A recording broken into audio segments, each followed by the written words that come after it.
In today's episode, we finish out our courtyard workshop by adding a blacksmith forge, quenching bucket, and anvil.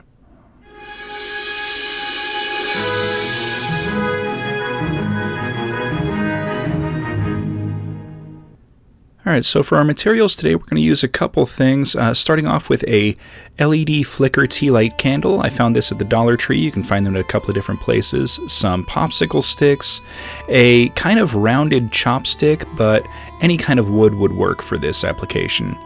A few of these glass pearl beads. I found these at Michael's in the clearance section. And finally, a handful or two of foam bricks. Alright, so let's start things off with the main item, the forge. So we're going to start by removing the flame from the flicker candle. This is going to give a lot better surface area to add a few things, and we won't have to worry about disguising the giant plastic candle. So we're going to start by applying some tacky glue, and then I'm going to sprinkle on just a few of these little pearls. I'm not really going for a massive amount of coverage, just kind of coating enough of an area so that the light is somewhat diffused by the pearls. Then, using a little bit more tacky glue, I took some bricks which I cut in half to be a little bit thinner, and then just made a simple little ring around the pearls. This is going to kind of be like a little framework around the bed of hot coals that the blacksmith would be using to heat up metal to forge things. Alright, so now I'm going to let that fully dry before moving on to the next application, and we are going to wrap the entirety of the outside with our foam bricks. Now this is going to do two things. It's going to give it a lot more of a medieval rugged appearance, and it's going to completely disguise the plastic from the tea light candle. And once that fully dried, I began hot gluing bricks around in kind of like a almost 3/4 or 2/3 ring around the top, and then just every couple layers removed one brick and just kind of kept making this kind of arched dome over the top of it, almost like a old kiln or something that you'd see out of Skyrim for like a forge furnace. Getting up to the top, I made sure to create kind of like a little archway for the front of it, and then just finished off the top, adding a couple extra bricks to make kind of like a little chimney. And this is going to kind of help reflect the light out so that when the LED is turned on, it really has that kind of glowing, crackling furnace appearance. Once that's finished, I began sealing everything with a healthy coating of black paint mixed with Mod Podge. Now, I did this a little bit more runny than I usually do. This is kind of a 50-50 mix of paint and Mod Podge. It really seeps into all the cracks and crevices of the bricks, and this is great because it will really let all of the bricks have that kind of a dark recess into everything. You're really going to be able to see the cracks and crevices in all of the brickwork.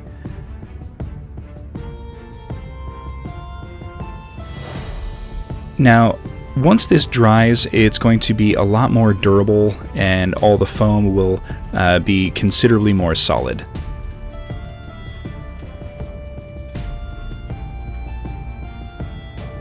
Okay, once that's fully dried, I do a kind of stippling brush on of some gray from Artist Loft.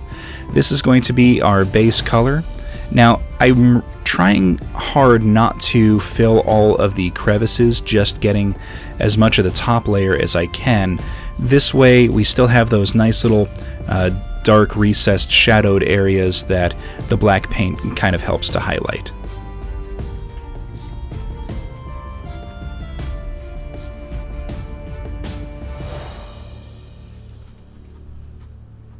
And a quick little coating on the inside. Now, I'm not as worried about the inside because it should look a little bit darker because of, perceived soot marks and things like that. Okay, giving that a few minutes to dry, I go ahead and grab some neutral gray to give it a nice kind of weathered stone appearance, and this really brings a lot of life and really highlights all the edges of the brickwork. Now, I'm not going to put this on the inside. I kind of want to preserve the darker appearance there.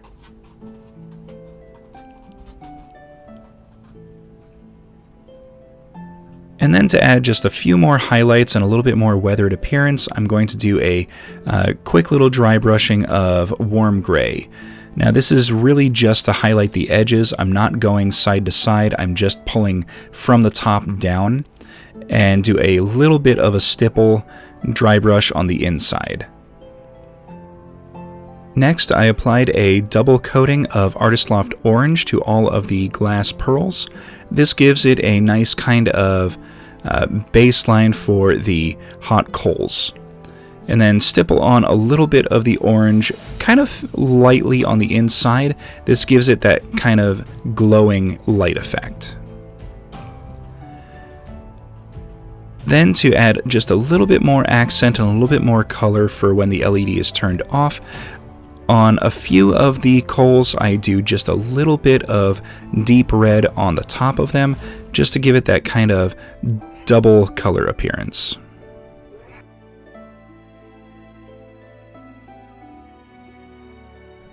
Alright, with that done, let's go ahead and start making our quenching trough. So to do this, I cut 3 pieces of popsicle stick to be 1 inch long and 2 pieces to be 3/4 inch long, with the bottom traced out to kind of have a little bit of a taper.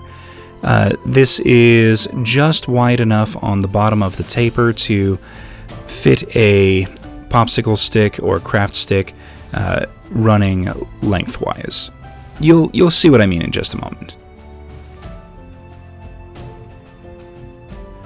Alright, so here we've got our little pyramid shape, and it's just going to fit right on the end of the sticks like so. So now using a little bit of gel super glue, I'm going to fit everything together. Since this is not going to be picked up or anything like that, I'm not worried about it kind of falling apart. The super glue will hold it together pretty quickly and it'll turn out just fine. So once I've got my 2 ends put together, I do a little bit more super glue and then attach the sides of the little trough bucket. Now, this didn't line up 100% correctly, so off camera I did a little bit of trimming to make sure everything was flush. So now let's go ahead and start painting it. I'm going to use a little bit of raw umber to give it that nice dark wood baseline.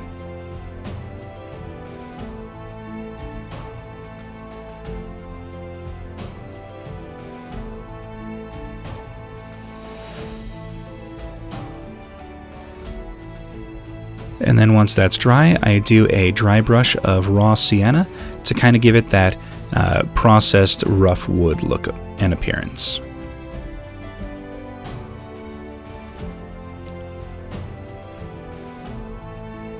And then, since this is going to be an outside piece, I add some weathering by doing a lighter dry brush and hitting all the edges with some warm gray.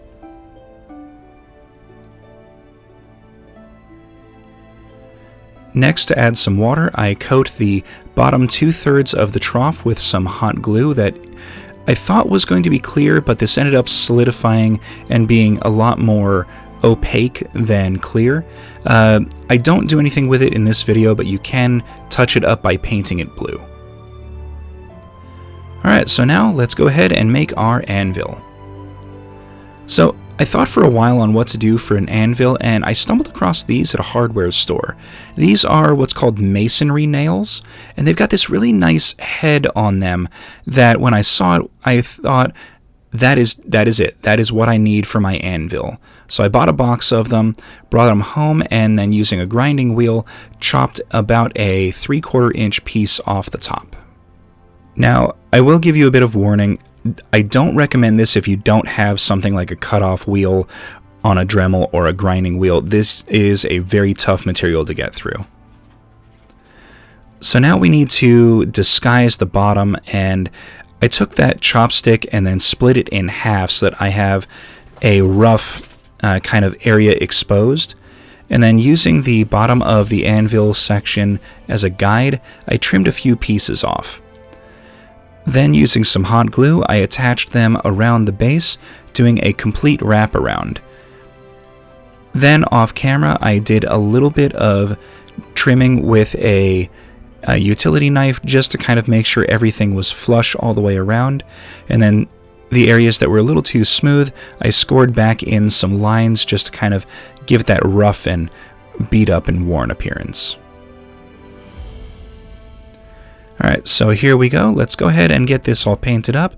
Using the same as our trough, we're going to start out with some raw umber to give it that nice dark wood base coat. And I'm not going to paint the bottom since that's where everything is going to get glued down. Next, I do a very light dry brush of some raw sienna, just to give it that nice kind of processed and hewn wood appearance. And then finish it off with a weathering of warm gray. And there we go, nice little anvil.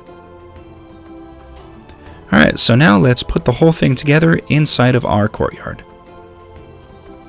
So on the bottom of the forge, I attached a little magnet just so that it can be removable. And then using a thumbtack, I just kind of put the two together and then used that as a way to determine where the thumbtack was going to go. Then I pulled it back out and applied some hot glue and then stuck it back in so that it will never come out again. Now doing this will allow me to pick up the forge to turn on and off the LED light and put it back in without too much hassle and without having to worry about where it goes back every time. Then for the trough and anvil, I just hot glued them into place next to where the forge would be. This way it gives the impression that a blacksmith would pull something out of the forge, bring it over to the anvil, hammer on it, quench it in the trough, put it back in the forge, you know, what have you. And just like that, we are finished with part 6. Okay, so this was a lot of fun to put together. I actually haven't made anything like this before. It was a great learning experience, and I can't wait to use this knowledge to kind of make things in the future. You know, maybe some fireplaces and things like that. So thank you everyone for watching. Please hit that like button, subscribe for future content, comment in the comments section, and we will see everyone next episode.